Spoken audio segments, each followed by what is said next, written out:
Session 1 on Pakistan's Resilient Recovery Strategy, which will be chaired by His Excellency Mr. Ishaq Dar, Minister of Finance and Revenue of the Islamic Republic Bismillahirrahmanirrahim. and His Excellency Mr. Achim Stein, In the name of God, UNDP the most merciful, the most beneficent, I humbly request the chairs Excellencies, distinguished participants, co-chair, speakers, ladies and gentlemen, very good morning and Assalamu alaikum.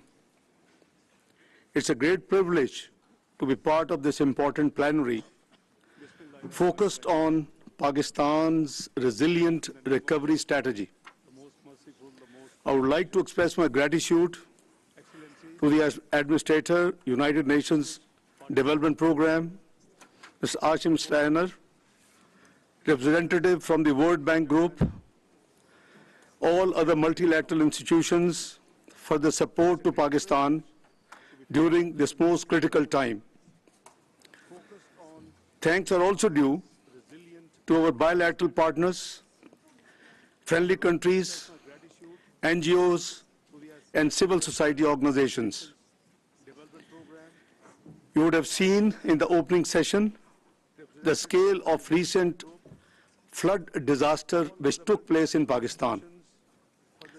With the suffering of the people in mind, I would briefly state the narrative of disaster to highlight the plight of the people back home. Ladies and gentlemen, while Pakistan was facing the challenges caused by global adverse developments like Russian-Ukraine war, energy crisis, rising inflation and hiking poverty, Pakistan faced the catastrophe of unprecedented flood in recent history.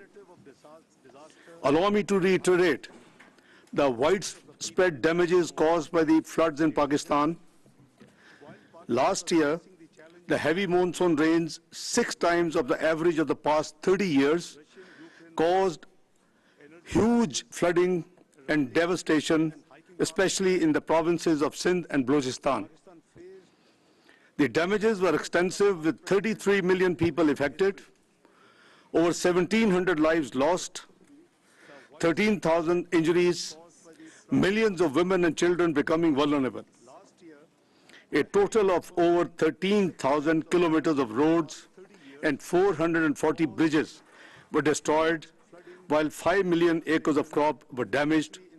Over 2 million houses were either damaged or destroyed, and around 1 million livestock was confirmed to have been dead or missing. Ladies and gentlemen, a significant portion of the country remained submerged in water for months, affecting subsequent crop cycle and closing down schools and hospitals and making large portion of the rural hinterland inaccessible. The standing buildings were used as temporary shelters and to provide necessary services. It is estimated that 22,000 schools were affected, leaving 3.5 million students without access to classrooms. This is leading to a learning crisis in the country, and it will take coordinated efforts and resources to rebuild the education system. Excellencies, ladies and gentlemen, the government of Pakistan placed recovery and rehabilitation of the affected people as its most important priority. Through Benazir Income Support Program, rupees 70 billion were disbursed as emergency measure to the flood affectees' families, and till now, 8.17 million flood victims have been given the cash assistance. As a result, 2.7 million families got straight-away cash relief and the other assistance which was immediately required. We are appreciative of the fact that the World Bank promptly announced $1.6 billion assistance for rehabilitation in flood areas and an additional 500 million for building climate-resilient Pakistan. You are aware that PDNA estimated economic and physical losses caused by the floods as over $30 billion. According to their calculation, which are jointly conducted by World Bank, UNDP, European Union, and Asian Development Bank with the assistance of the Planning Ministry of Pakistan, their calculation of the needs for the rehabilitation and reconstruction work is $16.3 billion. We have been working to obviously plan this reconstruction and rehabilitation work over the period of 3 years with at least half of the requirements to be met by Pakistan own a system and assistance. Our GDP, keeping in view of the size of the GDP, we believe that over the next 3 years period for this phase of reconstruction and rehabilitation, we should be able to contribute $8 billion out of the $16.3 billion to carry out this rehabilitation and the reconstruction work. The support from the friendly countries and the multilateral donors will not only help with flood relief and rehabilitation effort, but will also create fiscal space and external debt sustainability for the country, reinforcing its efforts to implement the ongoing IMF program. The climate change has led to devastating spillover impacts on Pakistan. This is a major exogenous shock representing a global public externality. Pakistan contributes less than 1% of greenhouse gas emissions, but yet it has found itself at the center of climate change-induced devastation in the form of catastrophe of the floods last year. Concerns about food security are paramount. Social stability is also a concern amid high energy prices, inflation, and macroeconomic policies.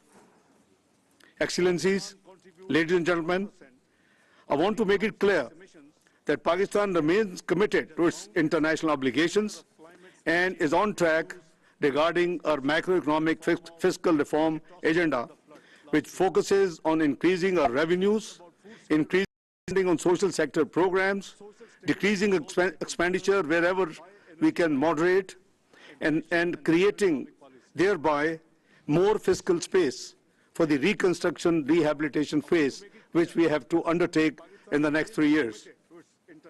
Pakistan is right now facing challenges on account of additional outlays incurred and projected for the flood-related rescue, relief, and rehabilitation needs. Existing limited space negatively impacts Pakistan's ability to provide resilience and determination to all those affected by the natural disaster.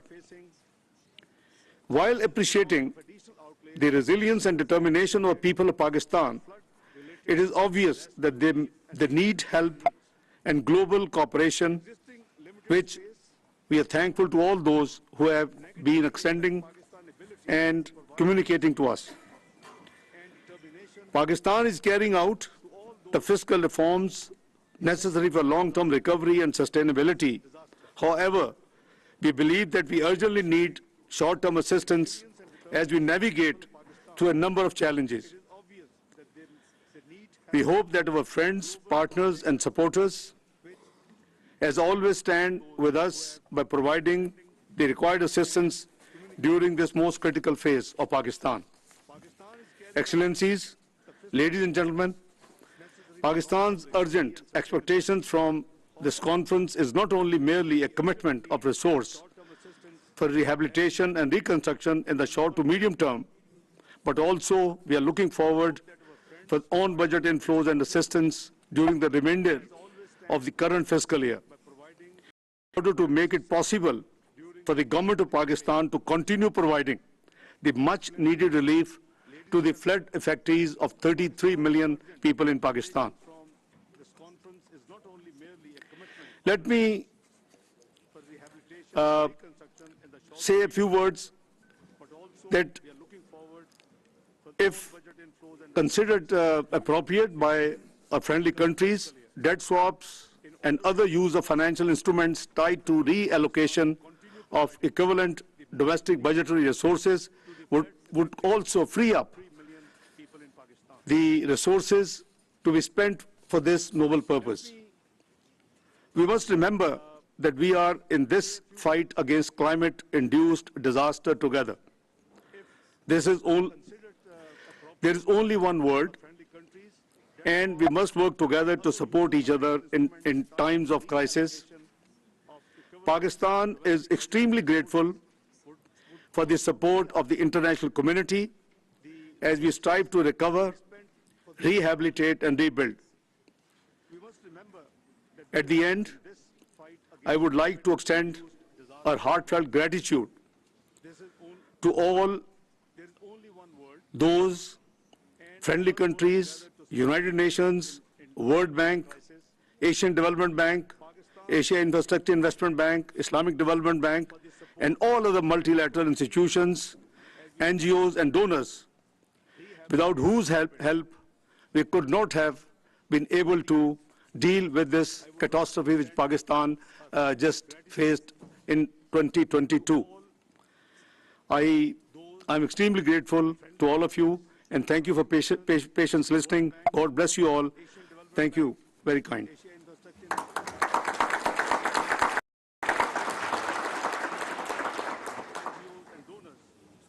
I now request His Excellency Mr. Akim Steiner, the UNDP Administrator, to say a few words. Thank you very much, Your Excellency, the Minister of Finance of Pakistan, distinguished ministers and fellow panelists, dear Martin, my colleague from the World Bank.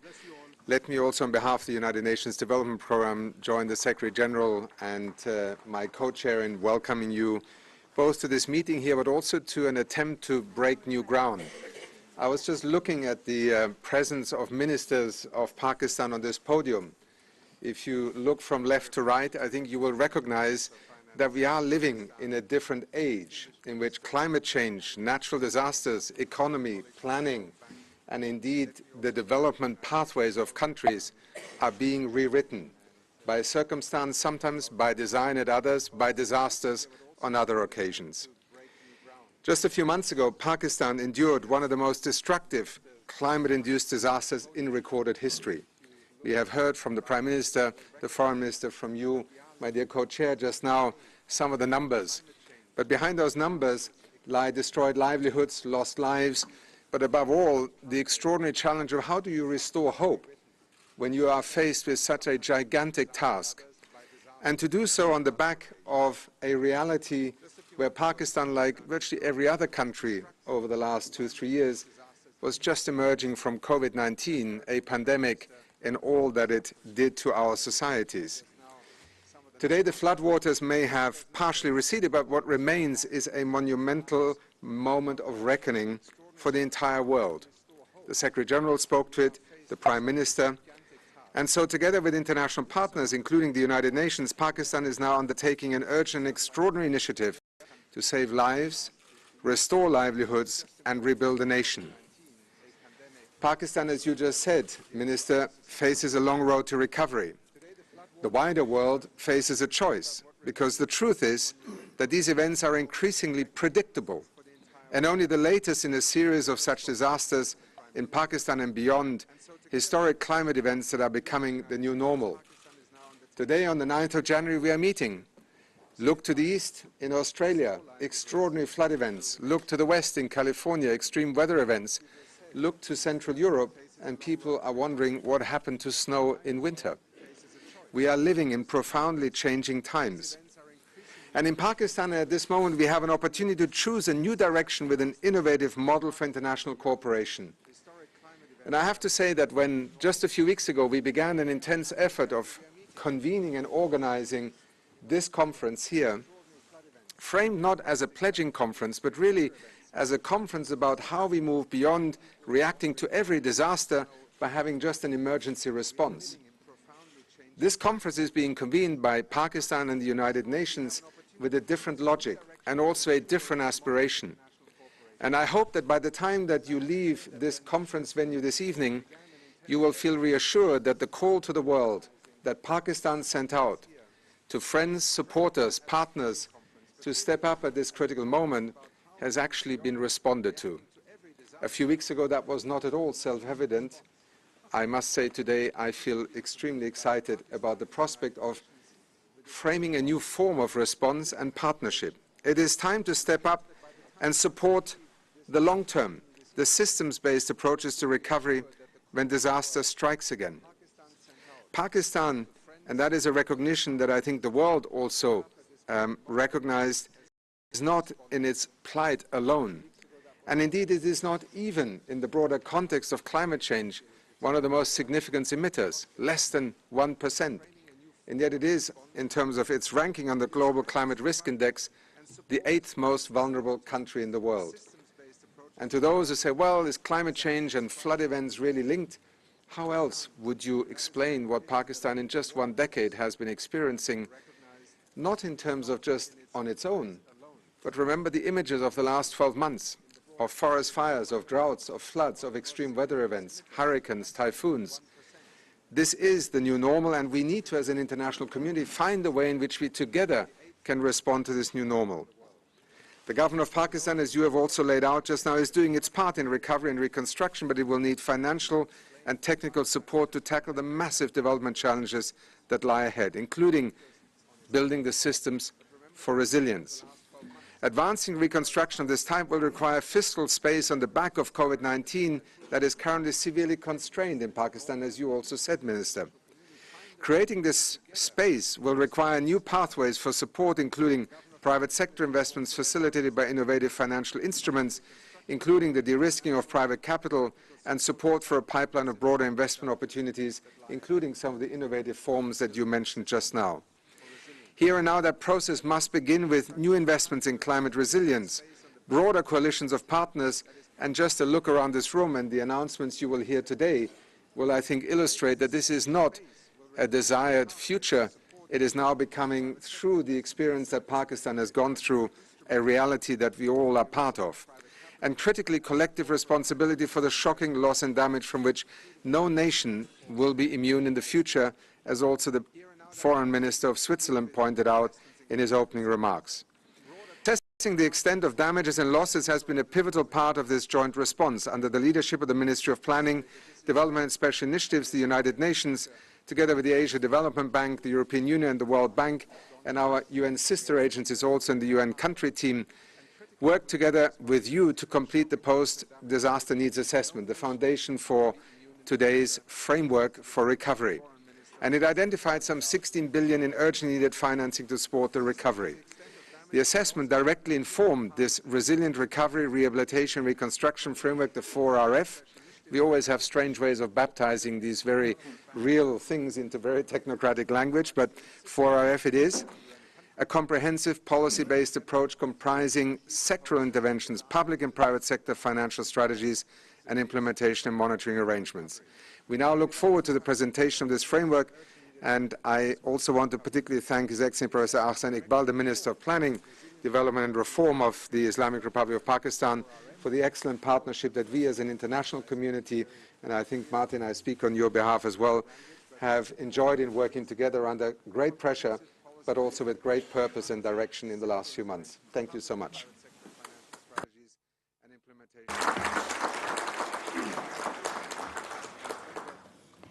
I now request His Excellency Professor Ahsan Iqbal, Minister for Planning, Development and Reform of the Islamic Republic of Pakistan, to say a few words. Excellent partnership that we as an international community, and I think, Martin, I speak on your behalf as well, have enjoyed in working together under great pressure, but also with great purpose and direction in the last few months. Thank you so much. Excellencies, distinguished guests, ladies and gentlemen, I thank you all I now request for His coming Excellency here. Professor Essenic Bal, Minister for Planning, Development and Reform of the Islamic Republic of Pakistan. Excellencies, distinguished guests, ladies and gentlemen, I thank you all for coming here today to express solidarity with the people of Pakistan who have experienced worst climate disaster of recent times. Pakistan has faced floods in 2022, but as one of the most vulnerable countries to climate disasters, we face range of disasters that we experienced during 2022, starting with very high temperatures, forest fires, droughts, culminating into unprecedented floods within a short span of 4 months. Pakistan's disasters like torrential floods, glacial lake outburst flood, and just to mention that Pakistan has the highest snow after North Pole and South Pole in its northern areas, which is at the danger of melting and causing glacial lake outburst floodings. We face droughts, heat waves, earthquakes, and during this year, as I said, we have experienced almost all of them. The heat wave of 2022 was the hottest in 61 years. So I can safely say that Pakistan is in the eye of climate change storm. Disasters return period average